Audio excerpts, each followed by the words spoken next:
Okay, I'm live. Hello. I'm going to go ahead and jump right in. This is the first time in a long time that I go live on YouTube. So if it's not perfect, bear with me. I just realized that I don't think I can share my screen on here. Hmm. Okay. So I usually go I usually go live on Zoom when I'm going to teach my sort of self-help content. Let me fix the camera a bit here. However, last month when I went live on Zoom, I had a weird incident where some random person went on and they were playing loud music over me and then screaming America. It was weird. Anyway, so I decided I would just go live on YouTube because if anyone wants to spam, they just chat. They can't speak over me. However, now I'm realizing I cannot share my screen, so that sucks. I'm sure there's a way to do it. You probably have to pay for StreamYard, like different hosting platforms to share the screen. So I'm just going to go ahead and pull up my notes that I have and we'll just teach based off of my notes. So give me a second to open it on another page. Yeah, it's over here. I was working on my notes on whatchamacallit, Safari, but you can only go live on YouTube from, what's it called? From Chrome, and I don't really use Chrome too often, so bear with me. Here we go. All right, so jumping right in. If you're watching this on the replay, feel free to leave any comments, questions. You can do so here in the comments section of the video, or if you want to email me directly, I'll leave the email address in the show notes. All right, so today's teaching is all about communication in marriage and how to improve it so that you stop fighting. Because if the goal is to have a peaceful, loving, healthy, God honoring marriage, there are some practical tips that you can take into consideration in order to enhance the way that you speak to your spouse and, of course, how they speak towards you, he or she.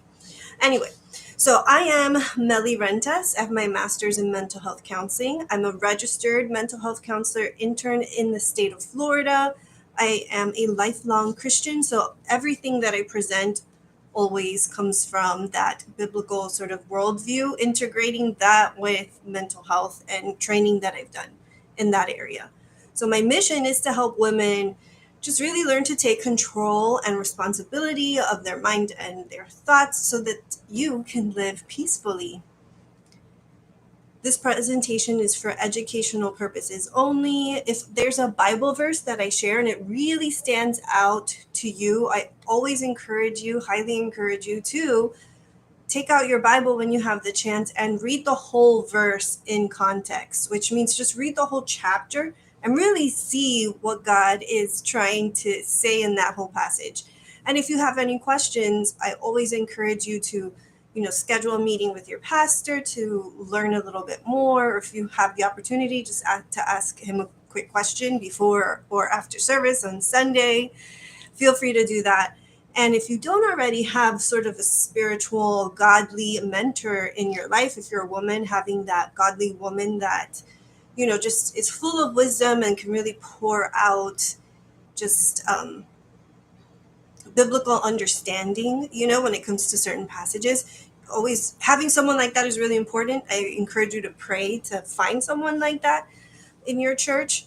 And if you do have someone like that already, you can go to them too with any questions about the verses or anything that I shared today.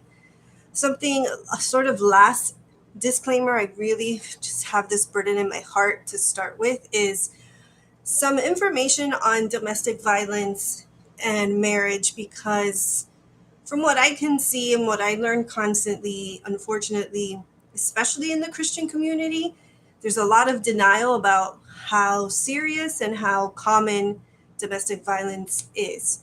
So, on average, nearly 20 people per minute are physically abused in intimate partner relationship, and that's just in the United States alone.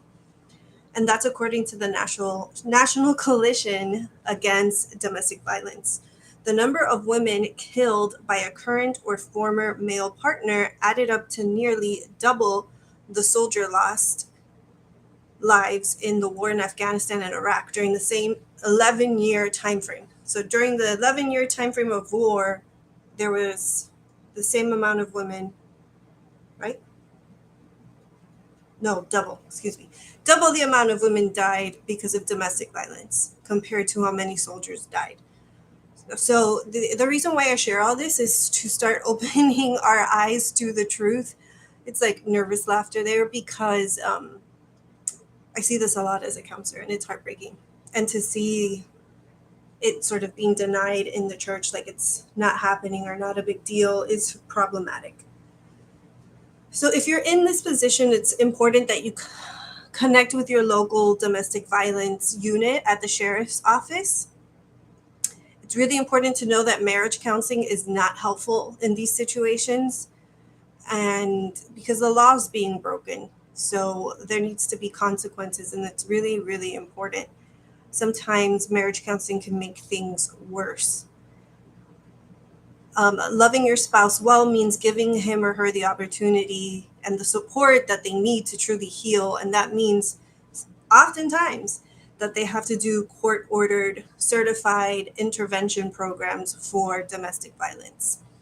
So the domestic violence hotline is 800-799-7233. And I'll just go ahead and jump on over. If you want any of the notes from today's session, you can also email me. It'll be in the show notes and I can send that to you. Okay. So today's session specifically, I'm going to teach what I've been trained on, or the reading and the training that I've done with the Gottman style of marriage counseling. So John Gottman is a psychologist. He's been working in the field for over 30 years, and his focus has been exclusively studying marriage and what makes marriage work, not just work, function at a bare minimum, but what makes a master of relationship and what makes the disasters. What are those habits and setbacks that people face in marriage? So he talks about the four horsemen, which as Christians we know about the four horsemen of the apocalypse, but he uses that illustration for the four horsemen of the apocalypse in marriage, and each one has to do with a very specific style of communication. The first one is called criticism. Now, criticism is referring to attacking the person, not the problem, because it's okay and healthy and important to be able to share a complaint if there's something that you're hurt about, or a need that's not being met, or whatever the case may be. Obviously, in a healthy marriage situation, you want to be able to communicate that. But criticism leans more towards, again, attacking the person instead of addressing a problem.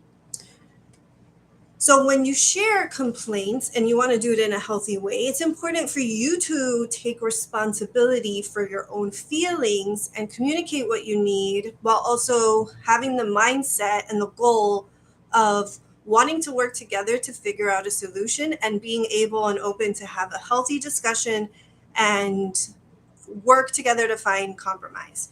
The idea is, again, to be that team that's working towards solutions. Oh, wait, let me see. This says that I could record it here. Maybe that's what I should. Let me try.